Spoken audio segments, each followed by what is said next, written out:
lấy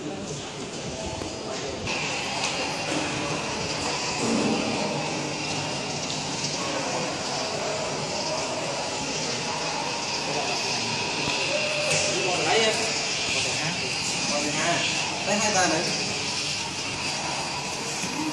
Ôi giữ vậy bị smooth.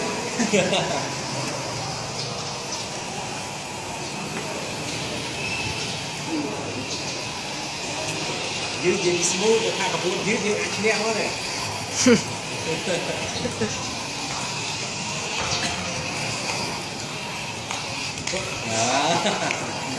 Dia mau pergi malah indah kan?